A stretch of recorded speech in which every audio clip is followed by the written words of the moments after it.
Hi, and welcome to a brand new video. So today we're going to be solving a new problem, which you need to decode the number of ways you can decode a string. And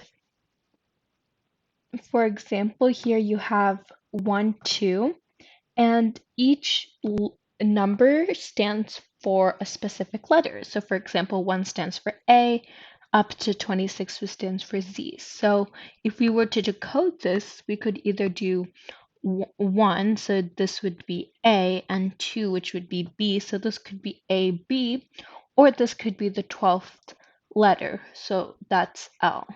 So there's two ways to decode this because we don't have any spaces, we don't know which one, but luckily in this problem, we just need to return the number of different ways we can decode this. So that is example 1. Example 2 here is that we have 2 to 6, and we can either do B and then Z with this second half. We can do V with these two and then F, or we could take them all separately, B, B, F. Last thing I want to note before we dive into solving is that if we start with a 0, then that does not work, which basically means that if it starts with a 0, then that it does not equate to the number it has. So for example, 0, 6 is not equal to 6. So therefore, this has no ways of solving it because there's nothing that stands for 0. So it'd be 0f, right? But since 0 doesn't stand for anything, there's actually no way to decode that. So that's why the answer is 0. So in order to solve this, we're going to be using dynamic programming. I already talked about this earlier in my channel, but for those who haven't watched those videos, dynamic programming is basically a more efficient way of doing recursion. It takes all the cases that may have repeated, and it makes it much more simpler because they don't repeat anymore because it's just an array. So it turns exponential time into linear time. So in order to do dynamic programming, we're first going to do our base case, and our base case just says that if s.length is equal to 0 or s.char at 0 is equal to 0, then we're just going to return 0. And the reason we do this is because if there's no string, or if it has a 0, then we need to return 0, because like I just said, if it starts with a 0, there's no possible way it can be decoded, right?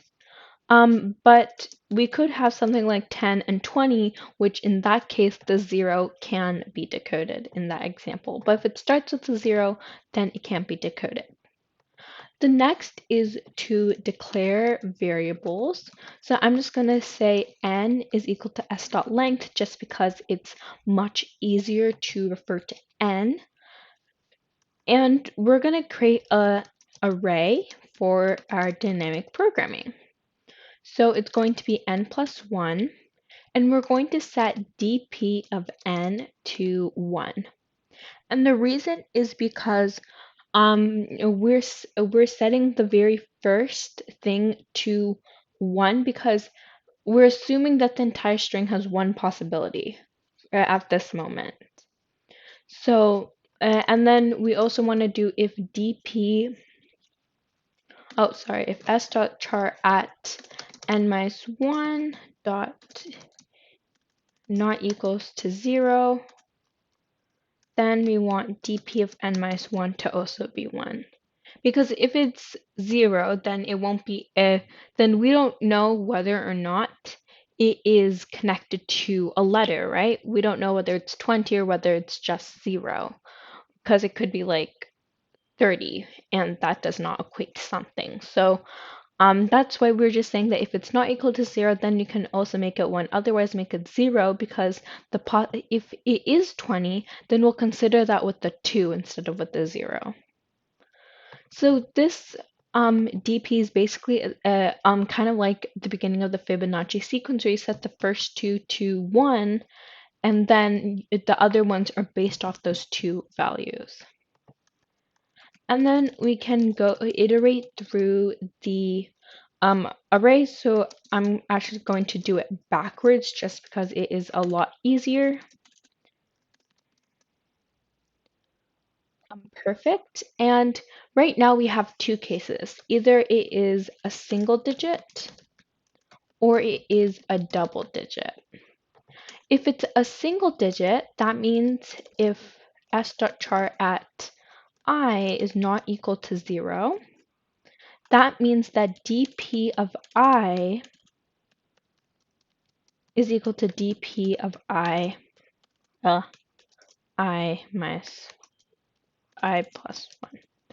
So what this is doing is that if it is a single digit, then it is going to have the exact same number of possibles as the number before it. Or sorry, the number after, right? Because we're going backwards. However, if it's a double digit, if s.char at I is equal to 1, or s.char at I is equal to 2, and s.char at I is greater than or equal to 0, and s.char at I is less than or equal to 6 because it needs to be within 60 and 26, then dp of I plus equals dp of I plus 2. And what this is doing is that it'll say if it is double digit, then we also need to add on the number of cases of two numbers before. Because if we have something like 206, right? So at this case, we can take, actually, let's not do 0 for now. So if you're here, this can be considered as a single digit. So that's why we would add the number of cases from this digit. However, we can also take this as a double digit. So in this case, we'd also have to take the cases of the number before it. So if this is a double digit, then we would have to take the number of cases from here, right? And we're doing plus equals because this can be either a single digit or double digit. So that's why we have to add both possibilities. And then at the end, all we need to do is return dp of 0, which is basically the number of possible cases for the first number. And that's our answer. So if we run this, I actually put all 4 test cases from this notepad. You can see here that we get 2300. So let's check that out. We have 2300.